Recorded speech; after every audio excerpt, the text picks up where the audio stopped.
Maintenant, parlons de l'organisation du budget. Comment s'organise ou s'organisera le budget de l'État? Il faut dire que le budget de l'État doit suivre un ensemble de règles très précises de présentation et de vote.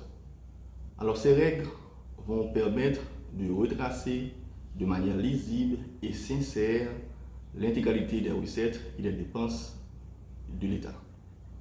Le budget de l'État est prévu normalement par la loi de finances. Comment le budget de l'État haïtien est organisé? Le budget de l'État haïtien est organisé en fonction et par chapitre et par titre. Avec l'approche du budget moyen, donc c'est de cette manière-là qu'on organise le budget de l'État. Mais comme je vous ai annoncé dans l'introduction, avec la nouvelle loi sur l'élaboration des économies de la finance du 4 mai 2016, le budget de l'État devrait être organisé d'une autre manière. Donc cette manière, c'est par programme. Donc les programmes qui représentent les politiques publiques. Maintenant, parlons de la nécessité et de l'utilité du budget. Pourquoi on a besoin d'un budget au niveau d'un État?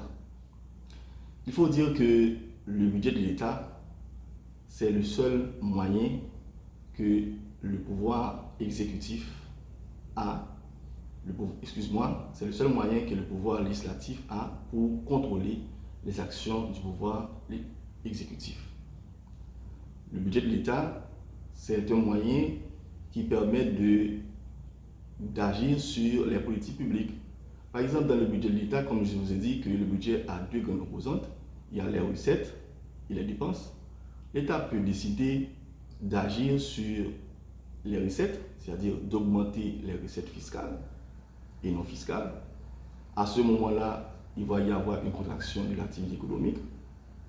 Comme aussi, l'État peut décider d'augmenter les dépenses de l'État.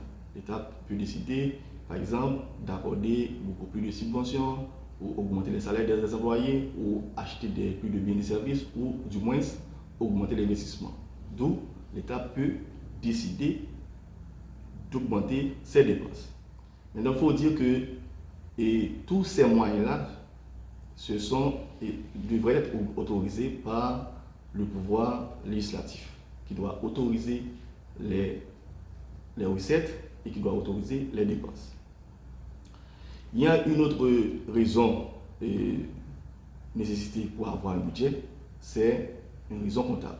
C'est-à-dire le budget, normalement, devrait présenter d'une façon comptable, c'est-à-dire le budget peut être, du point de vue comptable, soit un budget déficitaire, ou soit un budget équilibré, ou soit un budget excédentaire.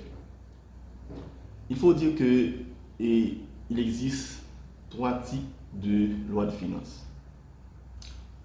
Pourquoi parler de loi de finances?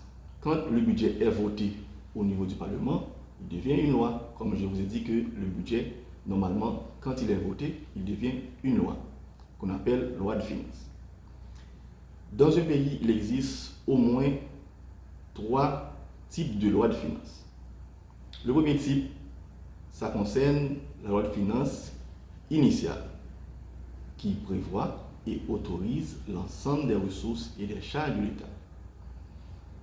Le deuxième type, ça concerne la loi de finances rectificative, c'est-à-dire au cours d'une année donnée, dans l'exécution d'une loi de finances initiale, il peut y avoir des motifs pour que le gouvernement rectifie le budget.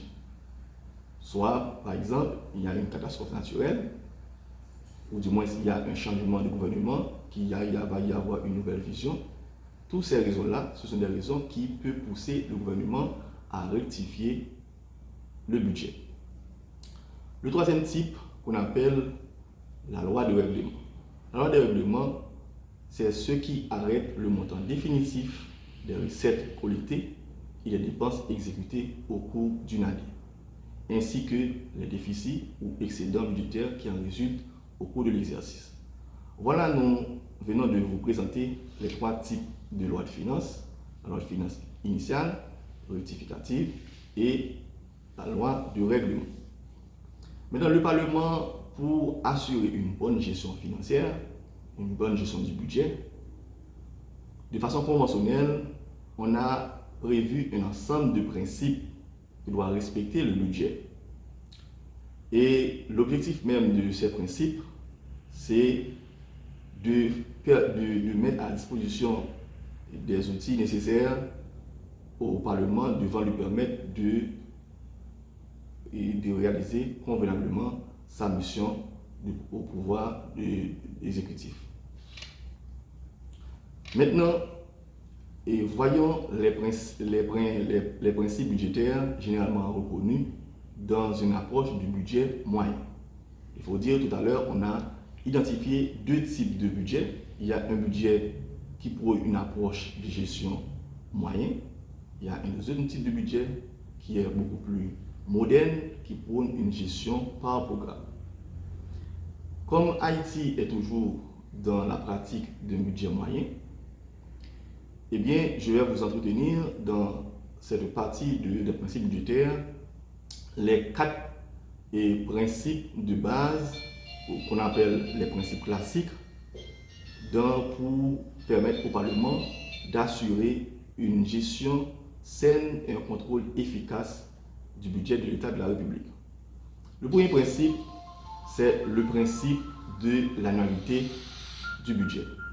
C'est-à-dire, ce principe est considéré pour une période de 12 mois.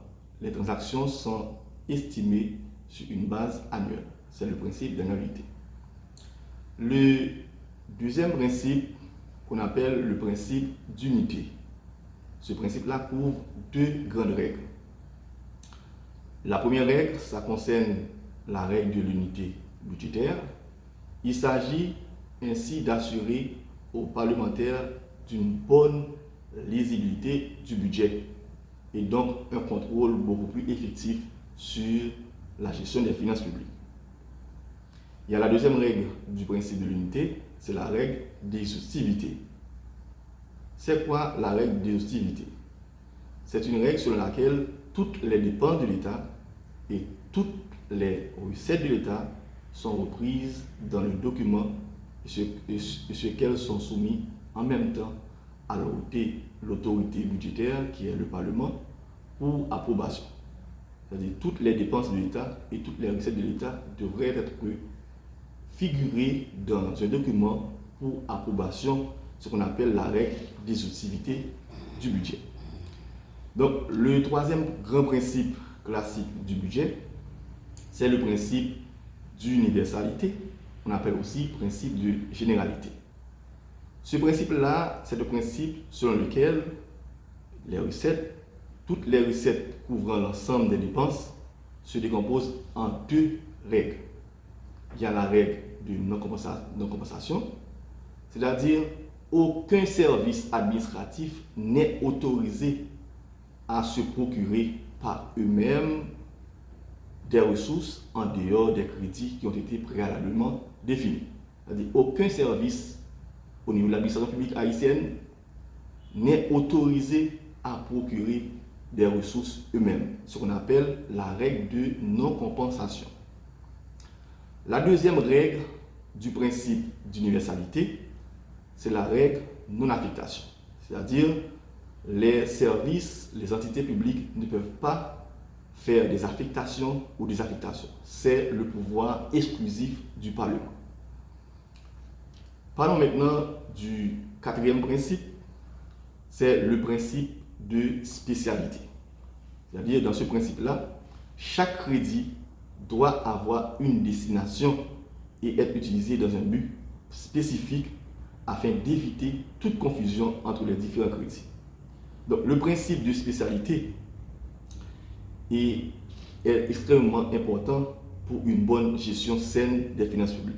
Il y a deux autres principes qui restent, c'est le principe de sincérité, c'est-à-dire le budget doit être exhaustif, cohérent et exact.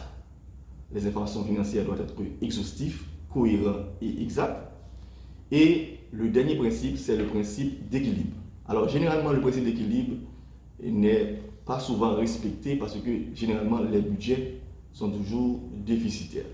Mais il faut essayer quand même de limiter les déficits dans une fourchette qui ne dépasse pas jusqu'à 5% au point de vue de la Convention internationale.